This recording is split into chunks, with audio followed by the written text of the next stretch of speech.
E aí, moçada, tudo bem? Bem-vindos para mais um Fala Dudu. Hoje eu queria falar para vocês, apertarem o botãozinho aí que lembra vocês quando chega um Fala Dudu novo, um vídeo nosso novo, para visitar a gente, o nosso blog, no site do Porquê, para visitar a gente também no Instagram e em outras mídias sociais, tá bom? Tem bastante material espalhado por aí. Eu ia falar do Robert Barro. O Robert Barro foi... isso é a pedidos, na verdade, de um dos nossos ouvintes. É legal falar ouvintes, né? Que pediu para a gente comentar sobre o Barro, e foi um cara que eu esqueci, sabe? Tem tanto economista, a gente acaba se esquecendo, e a idade também, a memória vai ficando ruim. O Barro é um cara muito relevante, um economista muito importante, está desacelerando bastante agora, finalzinho da carreira, né? O Barro deve ter uns, eu não sei, eu chutaria aqui uns 80 anos, ou talvez um pouco mais. O Barro é Harvard, então é um cara que fez doutorado em economia em Harvard, saiu para dar aula em outros lugares e voltou e está há muitos anos como professor em Harvard. Ele é um cara que, junto lá com o Bob Lucas, com o Thomas Sargent, nos anos 70, eles estavam meio que montando o que a gente chama de a revolução neoclássica, né? Que era trazer para a economia esses modelos com mais formalização, número um, e em que as pessoas tomam decisões pensando, olhando para o futuro, sabe? O que a gente chama de tentando acertar, errando e tal, mas tentando acertar e tentando antecipar o que vai acontecer no futuro, com os preços, com o que outras pessoas vão fazer, que a gente chama de racionalidade, né? Então esse framework, esse arcabouço aí, que começou a montar nos anos 70, tem a contribuição do Barro, do Robert Barro. O Barro que, na verdade, não se graduou em economia.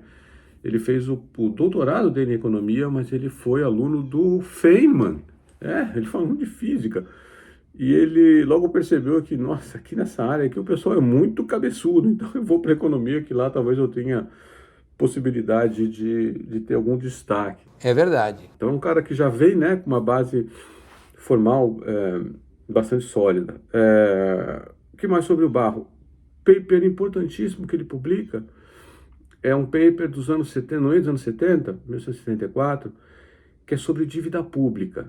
Acho que é meio que a estreia, talvez, de impacto, digamos assim, do Robert Barro, esse paper de 74, em que ele vai discutir se os títulos públicos são uma riqueza ou não para as pessoas, né?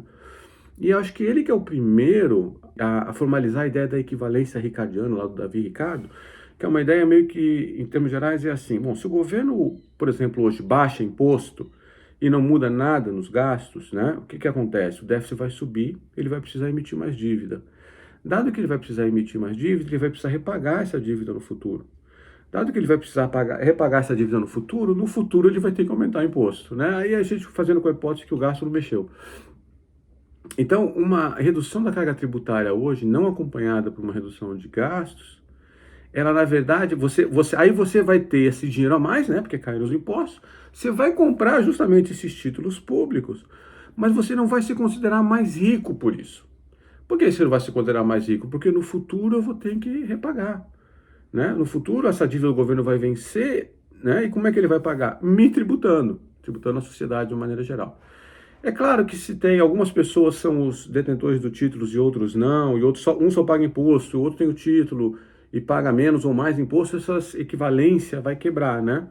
Mas essa lógica, isso foi importante, esse paper foi fundamental para trazer essa lógica para dentro dos modelos econômicos, né? Peraí, se aumenta, abaixa o imposto, então eu estou mais rico? Não, não necessariamente. O que acontece lá na frente, sabe? Essa coisa da expectativa racional sobre o que acontece lá na frente foi importante para revolucionar todos os modelos em economia, e o Barro estava lá no princípio junto com esses outros grandes.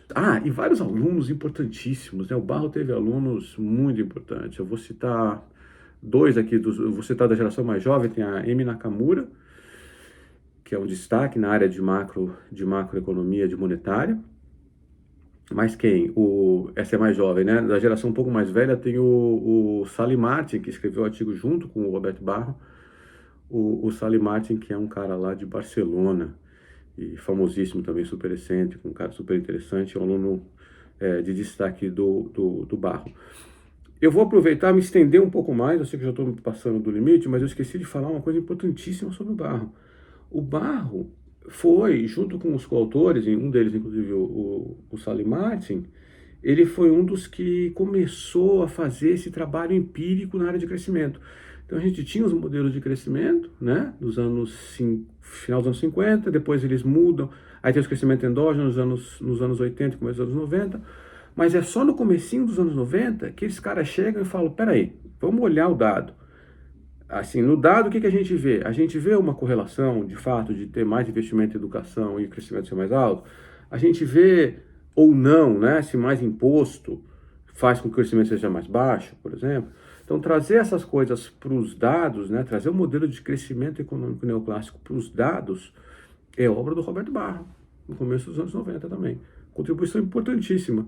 Hoje em dia, a gente faz menos esse tipo de estudo empírico, assim, com essas tecnologias, por questões de identificação econométrica, etc., a coisa ficou um pouco mais sofisticada, né? Mas quem deu o pontapé inicial na literatura empírica sobre crescimento foi o Barro, tá bom? Então, um cara super relevante aí para a evolução da teoria econômica. Um abraço. Até o próximo Fala, Dudu.